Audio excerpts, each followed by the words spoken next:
Subscribe sekarang channel YouTube Novelas Kadina. Gratis. Bab 3741. Charlie paling percaya pada pembunuhan untuk membalas pembunuhan. Ingin membuat orang-orang jahat itu ketakutan, satu-satunya cara adalah menjadi lebih kejam dan jahat daripada dia.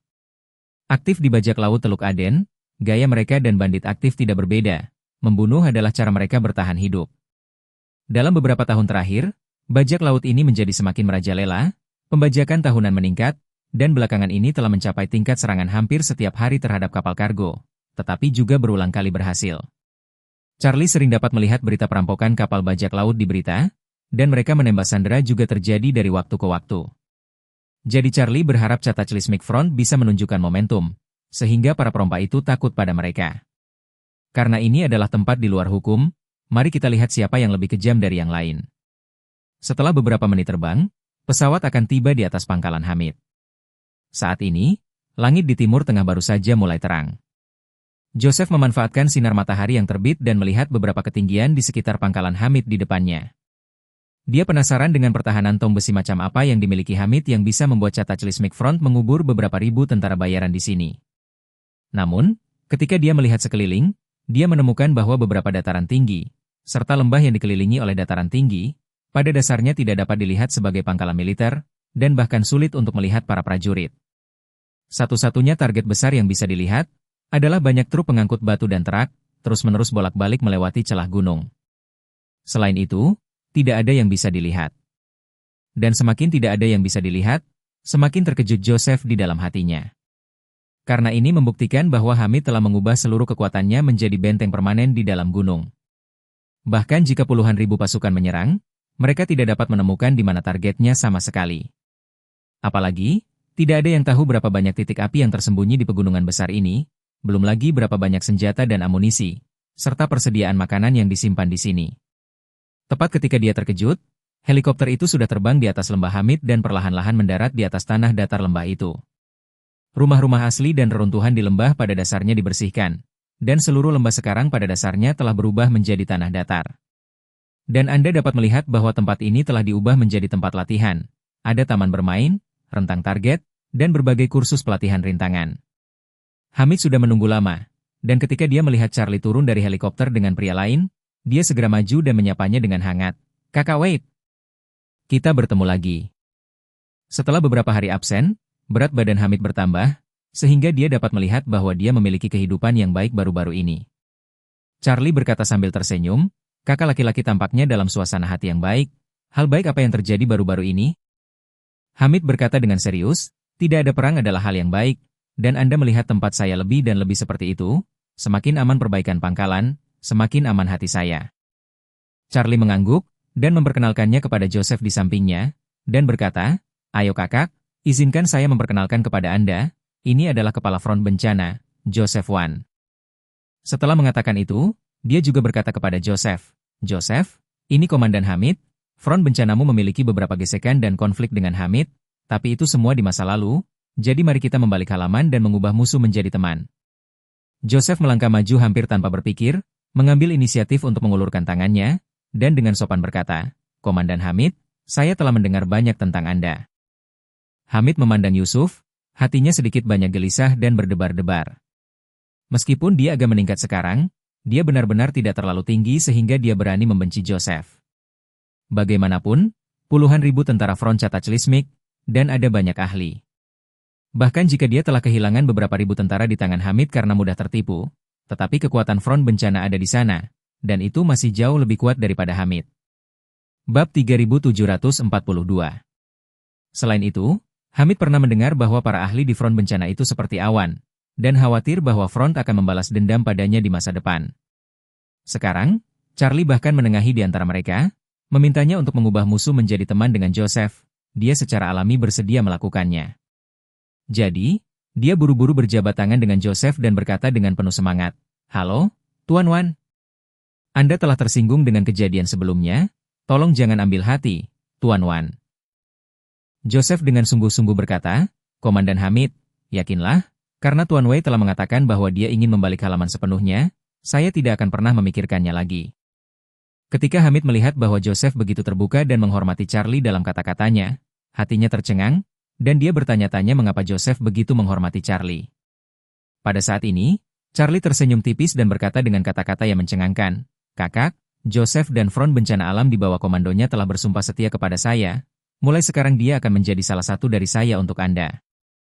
Dengan kata-kata Charlie ini, Hamid tercengang. Dia mengira Charlie datang untuk berdamai kali ini, tetapi tidak pernah dalam mimpi terliarnya dia berharap bahwa baik Joseph dan Front Bencana Alam telah berjanji setia kepada Charlie. Jadi dia tanpa sadar bertanya, "Kakak laki-laki, apakah ini benar? Kau tidak bercanda denganku, kan?" Sama seperti dia tidak percaya tentang semua ini, Joseph juga berbicara, "Komandan Hamid, Tuan Wei tidak bercanda denganmu, Front Bencana memang telah bersumpah setia kepada Tuan Wei." Hamid ngeri dan menatap Charlie, bergumam dan bertanya, "Kakak tua, bagaimana kamu melakukan itu?" Charlie tertawa, "Kita akan membicarakan ini nanti. Kapan Said akan tiba?" Hamid melihat waktu dan menjawab, "Sekitar 10 menit lagi." "Bagus." Charlie mengangguk dan berkata, "Kalau begitu mari kita tunggu dia di sini." 10 menit kemudian, helikopter lain perlahan mendarat di tengah lembah. Said, mengenakan seragam militer, melompat turun dari helikopter dengan langkah besar, dan begitu dia melihat Charlie, dia dengan hangat menyapanya. "Halo, Tuan Wade. Akhirnya, kita bertemu lagi." Charlie mengangguk dan tersenyum, bertukar basa-basi dengannya, dan kemudian memperkenalkan Joseph kepadanya. Said belum pernah melihat Joseph sebelumnya, dan tiba-tiba mengetahui bahwa pemuda di samping Charlie adalah Joseph Wan, jadi dia agak bingung untuk sementara waktu. Charlie menepuk bahu Said dan berkata sambil tersenyum, "Kali ini, saya meminta Anda untuk datang untuk berbicara, karena saya ingin menyelesaikan semua masalah antara Anda dan Front Bencana dalam satu langkah. Plus menawarkan Anda pilihan yang lebih baik, mengapa kita tidak pergi ke ruang konferensi Komandan Hamid untuk berbicara secara detail?" "Ya." Said buru-buru setuju. Ketika mereka berempat tiba di ruang konferensi, Charlie membuka pintu dan berkata kepada Said, "Said, 15,000 tahanan Front Bencana itu pasti menjadi beban dan tanggung jawab yang cukup besar bagimu, kan?" Said tentu saja tidak mau mengakuinya di depan Yusuf, jadi dia berpura-pura santai dan berkata, "Sebenarnya, tidak masalah, kami memiliki area khusus untuk penjara mereka, semuanya beres." Charlie tertawa, "Said, hari ini di sini. Sebenarnya, tidak peduli aku, atau Hamid, atau bahkan Yusuf, bukan lagi musuhmu, tapi temanmu." Mengatakan itu, Charlie menambahkan, sejak Hamid berhasil bertahan melawan serangan tentara pemerintah dan Front Bencana, pasukan oposisi lainnya semuanya mulai memperkuat pertahanan mereka dengan penuh semangat. Dan di masa depan, mereka semua akan mengembangkan basis mereka satu persatu di pegunungan di mana mereka mudah untuk dipertahankan dan sulit untuk diserang. Akan sulit bagimu untuk bertarung. Dan karena kamu sendiri tidak memiliki bahaya untuk dipertahankan, situasinya hanya akan menjadi semakin pasif di masa depan. Wajah Said tetap tidak berubah, tetapi hatinya memang khawatir tentang masalah ini. Saat ini, kedua belah pihak benar-benar dalam jalan buntu. Awalnya, kebuntuan ini tidak membuat pasukan pemerintah terlalu cemas. Lagi pula, mereka selalu merasa bahwa pihak lain dalam tahap bertahan, bahkan jika mereka tidak menyerang pintu, setidaknya posisi inisiatif. Namun, apa yang terjadi di negara lain di Timur Tengah beberapa waktu lalu membuat merinding. Negara itu baru saja mengalami perubahan besar, dan pihak pasif yang bermain gerilya di pegununganlah yang memperoleh kemenangan akhir.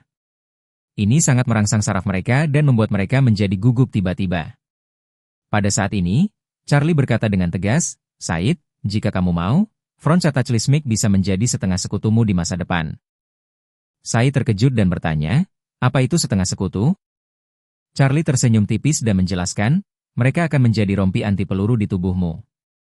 Meskipun mereka tidak akan berpartisipasi dalam seranganmu, tetapi jika kamu menghadapi bahaya, mereka akan sepenuhnya membantumu dalam bertahan dan menjagamu dari serangan fatal lawan."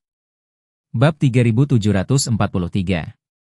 Selain itu, perubahan besar di negara Timur Tengah itu dalam beberapa hari terakhir benar-benar membuat Said dan para pemimpinnya khawatir. Namun, ketika Charlie tiba-tiba mengatakan bahwa dia bisa membiarkan Cataclysmic Front membantu mereka berkolaborasi dalam pertahanan, pikiran pertama Said adalah itu tidak mungkin. Dia tidak bisa tidak berkata, "Tuan Wade, terakhir kali kita bertemu, kamu sendiri yang mengatakan bahwa untuk Front, satu-satunya situasi yang paling menguntungkan adalah tanah kita terus-menerus terluka dan berdarah. Dan sekarang Anda meminta kami untuk bekerja sama dengan mereka dan meminta mereka datang untuk membantu kami dalam pertahanan. Bukankah itu sedikit tidak konsisten? Charlie tersenyum lembut. Saya tentu tidak akan menyangkal apa yang saya katakan sebelumnya. Dan saya masih memegang pandangan ini. Untuk cataclysmic front, semakin bergejolak Anda, semakin mereka dapat mengambil manfaat darinya. Tapi pernahkah Anda berpikir bahwa bagi Anda, situasinya telah berubah secara drastis, sebelum Anda menaklukkan semua dan menerobos oposisi? Termasuk Hamid, adalah oposisi, tidak dikalahkan oleh Anda dan hanya bisa meringkuk dan berlama-lama. Tapi sekarang Anda tahu situasinya, Anda telah melihat perubahan di sini. Dengan tingkat pertahanan Hamid, jika dia terus menentang Anda sama sekali tidak berdaya untuk membawanya. Belum lagi banyak rekan-rekannya yang berpikiran sama dengannya. Mati-matian menyalin karyanya. Dan ketika mereka membangun basis pertahanan yang kokoh di pegunungan, situasimu akan menjadi lebih buruk. Jika kamu ingin menyerang, kamu pasti tidak akan bisa menyerang. Jika kamu ingin bertahan, kamu tidak memiliki bahaya di kota, jadi situasimu hanya akan menjadi semakin pasif. Ekspresi Said sangat muram ketika mendengar ini. Karena Hamid memenangkan 2 pertempuran defensif, itu menunjukkan jalan bagi oposisi lainnya, dan juga 2 pertempuran itulah yang membuat Said dan para pemimpinnya mengerti bahwa pertempuran ofensif terlalu sulit untuk dilawan. 1 atau 2 pertempuran tidak dapat mencapai target adalah masalah kecil. Korban mereka sendiri menyebabkan sejumlah besar kekecewaan militer. Ini adalah masalah yang paling sulit. Dalam perang seperti itu, hanya perlu bertahan 2 atau 3 kali lagi. Para prajurit di tentara pasti akan takut menyerang perang secara ekstrim, dan kemudian, tidak ada yang berani melawan perang menyerang. Situasi seperti itu, bagi mereka, memang sangat pasif. Charlie melihat bahwa dia tidak berbicara, sudut mulutnya tersenyum dan melanjutkan. Ide saya sebenarnya sangat sederhana. Puluhan ribu tentara front bencana, sebagian besar hari kerja mereka berada di luar negeri untuk misi. Tapi biasanya masih membutuhkan basis tetap untuk memenuhi kehidupan mereka, pelatihan dan istirahat dan persiapan, jadi saya ingin mewakili front bencana, untuk merundingkan solusi dengan Anda. Meski saya tidak berbicara, namun matanya terus menatap Charlie, seolah menunggu isinya di belakang. Ketika Charlie melihat ini, dia membuka mulutnya dan berkata, pertama-tama, Anda memberi front cataclysmic dengan 100 km persegi tanah sebagai pangkalan belakang. Dan sebagai imbalannya, cataclysmic front akan membantu Anda melatih prajurit Anda tanpa gangguan, selain berkolaborasi dalam pertahanan saat Anda menerima serangan. Berbicara tentang ini, Charlie memberikan sedikit pukulan dan meratap, saya rasa saya tidak perlu menunjukkan betapa buruknya tingkat pelatihan prajurit Anda. Saya tidak berpikir saya perlu memecahkannya. Peralatan itu sendiri tidak bagus, jika pelatihan tidak dapat mengikuti, situasi Anda hanya akan menjadi semakin memalukan. Ekspresi Said sedikit berubah. Kata-kata Charlie, juga berbicara di tempat yang menyakitkan yang mereka alami. Tingkat pertempuran keseluruhan tentara akar rumput sangat aneh dan merupakan alasan utama kekalahan berulang mereka. Lagi pula, tingkat militer mereka secara keseluruhan sangat buruk, tingkat perwira tidak baik, tingkat prajurit terlatih secara alami bahkan lebih buruk. Charlie melanjutkan, kekuatan tempur tentara, menurut saya, umumnya tergantung pada 3 aspek. Pertama-tama, tentu saja, tingkat senjata dan peralatan. Diikuti oleh tingkat manajemen untuk mengembangkan taktik strategis, dan yang tak kalah pentingnya, kekuatan pertempuran prajurit tunggal. Tingkat pertempuran prajurit tunggal dari front bencana, Anda pasti pernah mendengarnya. Saya percaya bahwa jika mereka membantu Anda melatih tentara Anda, dalam waktu singkat, tingkat prajurit Anda akan memiliki perubahan kualitatif. Raut wajah saya tiba-tiba menunjukkan kerinduan yang tak bisa dibendung. Bab 3744. Pada saat ini, Charlie berkata, selain itu, untuk menunjukkan ketulusan front bencana, dan untuk membuat Anda merasa lebih nyaman, saya pikir Anda dapat memilih situs untuk pangkalan mereka di tengah ibu kota Anda atau di pegunungan utara. Agar cataclysmic front berada di tengah-tengah buffer zone, yang seperti lapisan barrier tambahan untukmu. Ketika dia mengatakan ini, ekspresi Said sangat melebar. Karena saat ini tingkat pembangunan di dalam negeri masih sangat tertinggal, perang antara mereka dengan pihak oposisi, pada dasarnya masih dalam kategori perang kontak dekat. Karena kurangnya senjata jarak jauh yang akurat, keduanya tidak peduli siapa yang ingin menyerang pihak lain, mereka harus mengirim pasukan ke kota. Jadi jika basis dari cataclysmic front terjepit di antara kedua sisi, itu memang bisa memainkan peran penyangga yang baik. Said akhirnya angkat bicara saat ini dan bertanya pada Charlie, Tuan Wade, bagaimana kita bisa percaya bahwa cataclysmic front akan membantu kita dalam pertahanan? Jika front cataclysmic berbalik melawan kita di tengah dan bersatu dengan oposisi, bukankah kita akan berada dalam bahaya yang lebih besar? Charlie melambaikan tangannya dan berkata dengan serius, situasi seperti ini tidak akan pernah terjadi di front Cataclysmic mulai sekarang. Mengatakan itu, Charlie memandang Joseph dan berkata dengan acuh tak acuh, Joseph, kamu datang dan jelaskan kepada Said mengapa situasi ini tidak bisa terjadi. Joseph mengangguk dan berkata dengan ekspresi serius, front bencana telah memulai transformasi internalnya. Mulai sekarang, bisnis tentara bayaran kami akan lebih mengikuti peraturan internasional. Artinya, di masa depan, bisnis tentara bayaran kami hanya akan bekerja sama dengan pemerintah hukum dari berbagai negara. Selain itu, perintah lain tidak akan diambil. Charlie memandang Said dan bertanya sambil tersenyum, Said, apakah kamu mengerti? Cataclysmic Front selanjutnya siap untuk sepenuhnya dibersihkan. Jadi selama dia berada di negara Anda, dia pasti akan bekerja sama dengan Anda. Jika dia bekerja sama dengan oposisi, itu melanggar hukum. Hal semacam ini, Front Cataclysmic sama sekali tidak repot untuk dilakukan.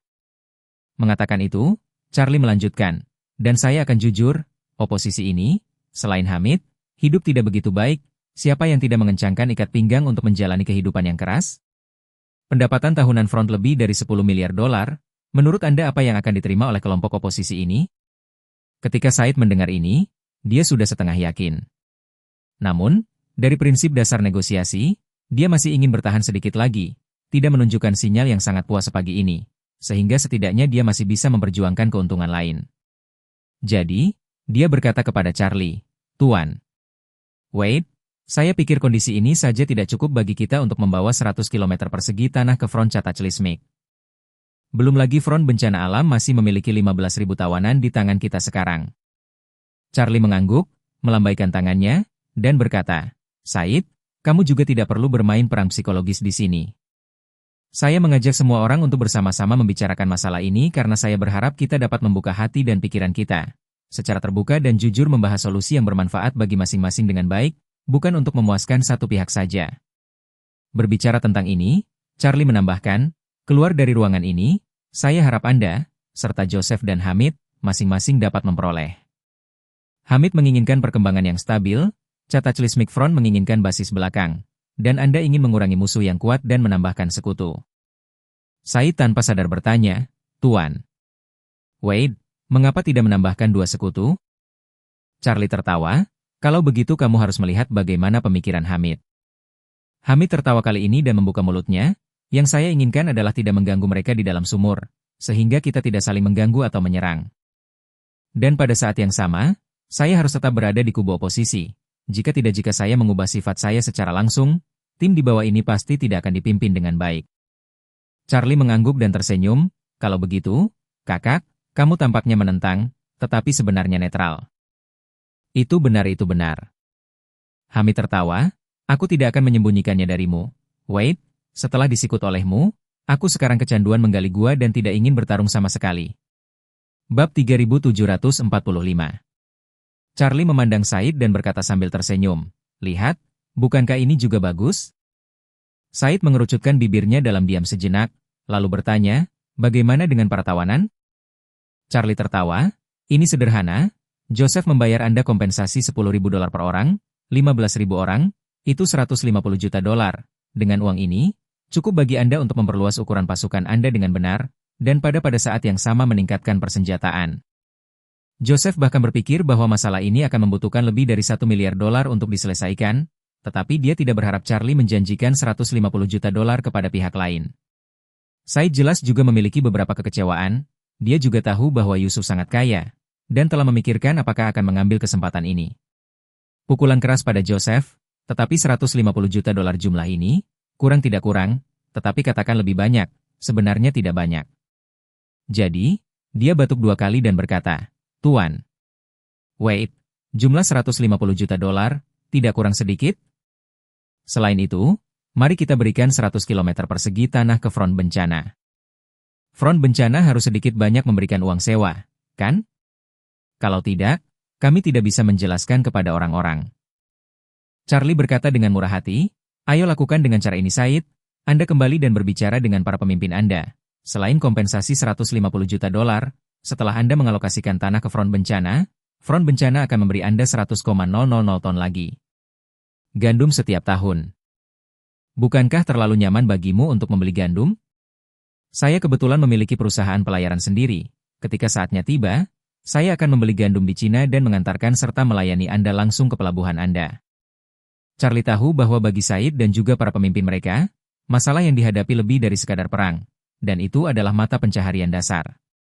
Awalnya, mereka adalah satu-satunya pengekspor biji-bijian di Timur Tengah, tetapi perang yang sedang berlangsung telah menyebabkan penurunan terus-menerus dalam produksi biji-bijian mereka, dan kekurangan biji-bijian telah menjadi masalah besar bagi mereka.